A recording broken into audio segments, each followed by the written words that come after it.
What's going on, guys? I wanted to come here and talk about the Stephon Clark situation.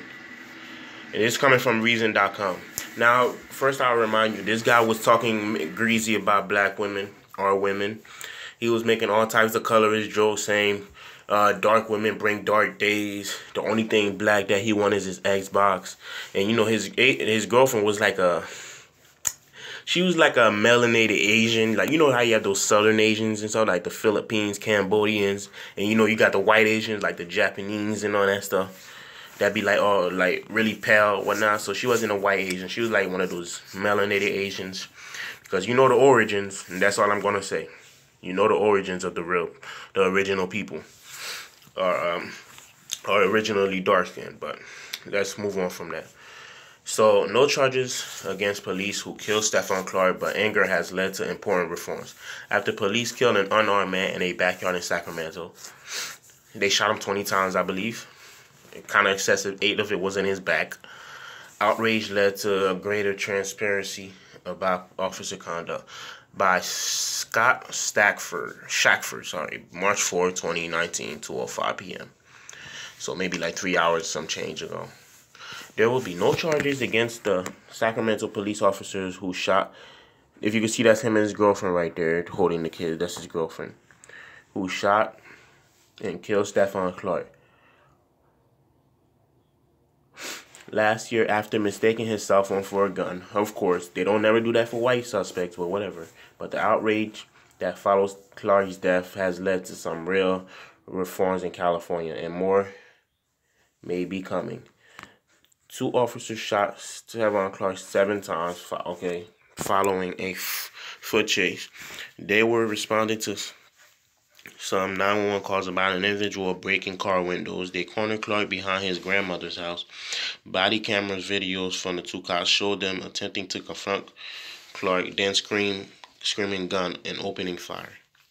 It turned out ultimately that Clark was not holding a gun but a cell phone. Protests and an investigation followed.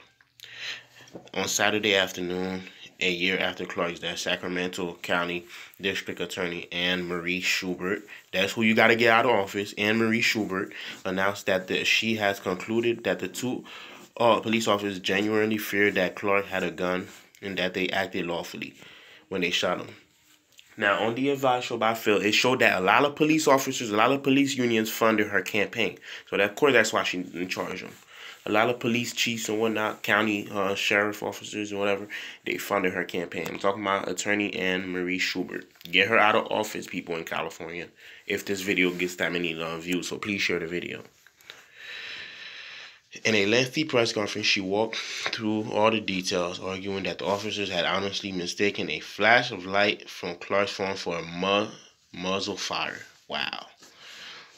How'd that happen? Okay. Furthermore, an investigation on Clark's phone and the events of that weekend showed that he was deeply troubled following an apparently, there we go, bringing up the history again.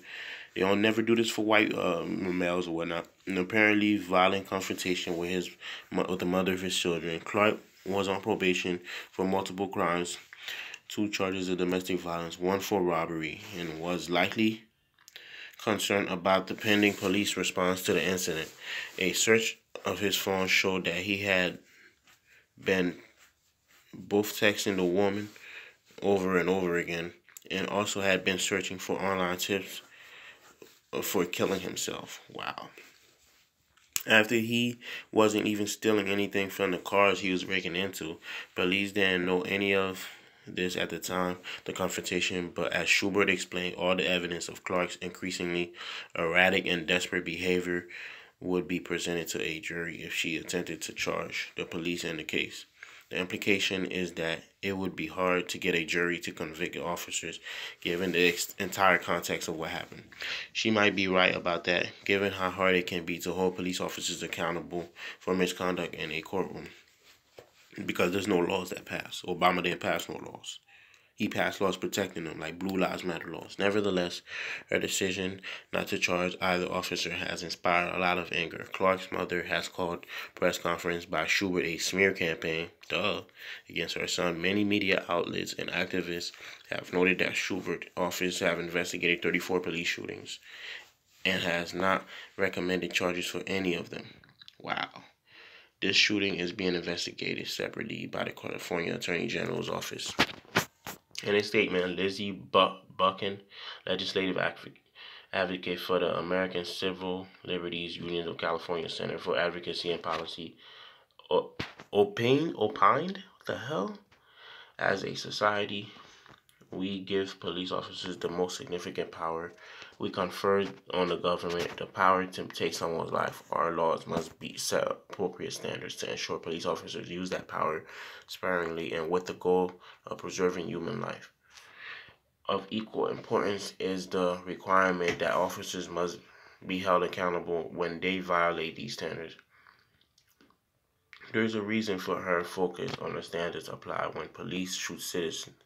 Clark's shooting has prompted pushes to reform California laws. In the wake of Clark's death, Assembly member Shirley Weber, Democratic San Diego, introduced legislation intended to change the rules of the force. California police officers under Weber's bill, cops could be not use deadly force unless it's necessary to prevent imminent and serious bodily injury with no reasonable alternative. Courses of action such as de-escalation or retreat. The argument here is that had the two officers retreated when they thought Clark had a gun, they might have realized he was not armed and that they had been mistaken. Now, this is the type of law that needs to be pushed worldwide throughout the whole nation. Weber's bill has shelved last summer, but she has reintroduced it with the new legislative session. Her bill is opposed by Police Officers Research Association of California, of course, the state's top law enforcement lobbying organization, which has promised to craft rival legislation. Of course, they're going to oppose it. The reform push that followed Clark's death also helped to create a groundswell to open records of police misconduct so that California media and citizens can find out if officers who kill on the job have a history of bad behavior. For decades, all that information was kept secret from the public. Of course, they protect their own asses. But last year, SB 1421 finally opened certain police personnel and investigation records to the public. Police unions and even the state Democratic Attorney General are fighting against compliance with law, but it looks like they're losing. Good. Now, minus everything he was saying about black women, there's still black people that came out and defended him and all that stuff. Black women that still came out and said things. You got your Paris Milan who did that, who would get on her stuff. She really do colorist and race videos and all that stuff. Other than that,